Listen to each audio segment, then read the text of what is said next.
অবশেষে প্রধানমন্ত্রীর কার্যালয়ে একটা নতুন নিয়োগ সার্কুলার ছাড়ছে। তো সেই সার্কুলারে আপনি কতগুলো পোস্ট পাবেন এবং কি পোস্টে আবেদন এবং কতগুলো পদ সংখ্যা পাবেন, শিক্ষাগত যোগ্যতা, অভিজ্ঞতা এবং কোন কোন জেলায় আবেদন করতে পারবেন এবং কোন কোন জেলায় আবেদন করতে পারবেন না, কোথায় গিয়ে আবেদন করতে হবে, এই সম্পূর্ণ প্রসেসটা যে আছে আমি আপনাদেরকে জানাচ্ছি A to Z এই ভিডিওর মাধ্যমে।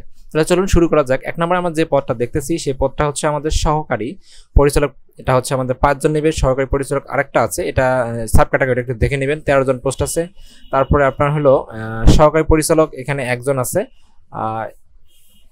তারপরে হচ্ছে আপনার নিরাপত্তা কর্মকর্তা আছে 3 জন। তারপরে সহকারী হিসাব রক্ষণ আছে 9 জন। জুনিয়র অডিট ভিজুয়াল অফিসার এখানে আছে 1 জন। তারপরে হচ্ছে আপনার নিরাপত্তা পরিদর্শক আছে 5 জন। ক্যাশিয়ার আছে 1 জন। অফিস সহকারী কাম কম্পিউটার অপারেটর আছে 15 জন। তারপর আপনার সার্ভিস বয় হচ্ছে 2 জন। এইদিকে আসি আমরা, সহকারী বাবুর্চি 2 জন। ডিসপাস তারপরে রাইডার হচ্ছে আপনার 8 জন। প্লাম্বার সহকারী হচ্ছে আপনাদের 3 জন। ওকে, তো এখান থেকে আমরা দেখবো এখন একটু আপনার আসলে কোন কোন জেলার প্রার্থীদের আবেদন করার প্রয়োজন নেই।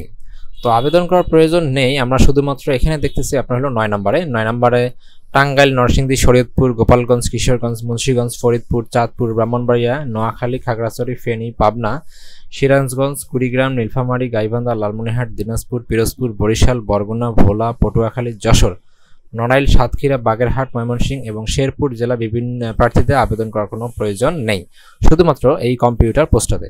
এবং তারপরে যেটা আছে সার্ভিস বয়, সেখানে আমরা পটুয়াখালী, চট্টগ্রাম, ফেনী, রাঙ্গামাটি, বাগেরহাট, রাজশাহী, চাঁপাইনবাবগঞ্জ ও এখানে আরও কিছু দেওয়ার কথা ছিল, আসলে দেয়নি যেহেতু, যাই হোক।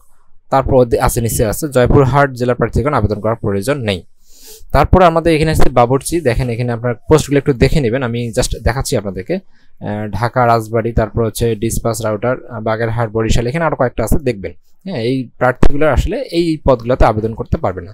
তা বাদে আপনার 1 থেকে যে 8 নম্বর যে সিরিয়ালটা আছে, এটা এখানে 8 নম্বর যে ক্রমিক নাম্বারটা আছে, এখানে আপনারা কিন্তু 8 নাম্বার যেহেতু আছে, এখানে আপনারা বাংলাদেশের যে কোনো জেলা থেকে, যে কোনো উপজেলা থেকে আবেদন করতে পারেন। তো এখানে আপনাদের স্নাতক ডিগ্রি সাথে আপনাদের এই যে শিক্ষাগত যোগ্যতাগুলো দেওয়া আছে এবং সাথে অভিজ্ঞতার প্রয়োজন থাকলে তারা বলে দেবে এখানে। যেমন এটা দেওয়া আছে 4 বছর মেয়াদী অনার্স ডিগ্রি। তারপরে আপনার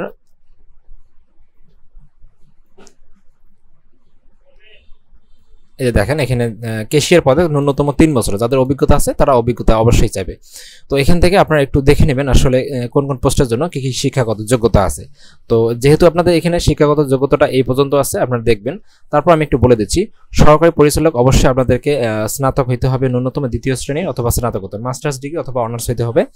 তারপরে যেটা আছে সহকারী পরিচালক, এখানে আপনার হলো MBA অর্থাৎ মাস্টার্স হইতে হবে, অথবা অর্থনীতি, লোক প্রশাসন, ব্যবস্থাপনা বিজ্ঞান স্নাতক সহ 2য় শ্রেণীর স্নাতকোত্তর ডিগ্রি। অর্থাৎ আপনার এখানে যে কয়েকটা বিষয় দিয়েছে, অর্থনীতি, লোক প্রশাসন, ব্যবস্থাপনা বিজ্ঞান স্নাতক সহ 2য় শ্রেণীর স্নাতকোত্তর, অর্থাৎ মাস্টার্স পাস চাইছে কিন্তু। হ্যাঁ, আপনারা এখানে অবশ্যই মাস্টার্স পাস নেবেন এবং 4 বছর মেয়াদে অনার্স ডিগ্রি, BBA, MBA ডিগ্রিধারী থেকে অগ্রাধিকার দেওয়া হবে। আচ্ছা, যাই হোক, বিষয়টা বোঝা গেল। সরকারি পরিচালকে আপনার বাণিজ্যিক বিভাগে ন্যূনতম স্নাতক সম্মান সহ 2য় শ্রেণী, অর্থাৎ এখানে ন্যূনতম আপনার যে বিষয়টা আছে সেটা হলো অনার্স পাস 4 বছরে লাগবে।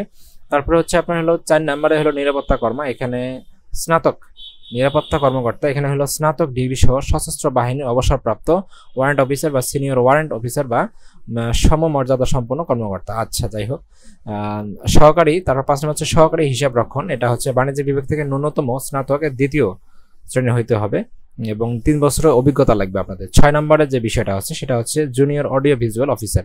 তো এখানে আপনার যে হচ্ছে ন্যূনতম স্নাতক ডিগ্রি সহ ডিজিটাল স্টিল ফটোগ্রাফি ও ভিডিওগ্রাফি, ফটোশপ বিষয়ে গণমাধ্যমে উপযোগী কোর্স সম্পন্ন, ইলেকট্রিক মিডিয়ার সংবাদ প্রেরণ উপযোগী, রেকর্ডিং ও ভিডিও ধারণ বিষয়ে 3 বছরের চাকরির অভিজ্ঞতা লাগবে। তারপর আপনার 7 নম্বর হচ্ছে নিরাপত্তা পরিদর্শক, HSC পাস সহ সশস্ত্র বাহিনীর কর্পোরাল অথবা সমমর্যাদা সম্পন্ন পদে অবসরপ্রাপ্ত ব্যক্তিদেরকে এখানে নিবে আর কি। তারপর হচ্ছে 8 নম্বর হচ্ছে আপনার ক্যাশিয়ার, বাণিজ্যিক বিভাগের স্নাতক ডিগ্রি সহ সংশ্লিষ্ট কাজে ন্যূনতম 2 বছরের, চিন্তা করা যায় 2 বছরের অভিজ্ঞতা চাচ্ছে। তো এই ছিল আসলে মূলত বিষয়টা। এখন আমরা দেখবো আসলে কোথায় গিয়ে আবেদন করতে হবে। তো আমরা আবেদন করবো হলো এই যে দেখেন ওয়েবসাইটটা আছে BEPZA teletalk.com.bd। তো আমি এখানে আসলে এই লিঙ্কটা আমি আসলে ডিসক্রিপশন বক্সে দিয়ে থাকবো। আবেদন শুরু হওয়ার সাথে সাথে আপনি এখানে ক্লিক করে সরাসরি সেই ওয়েবসাইটে যাইতে পারবেন।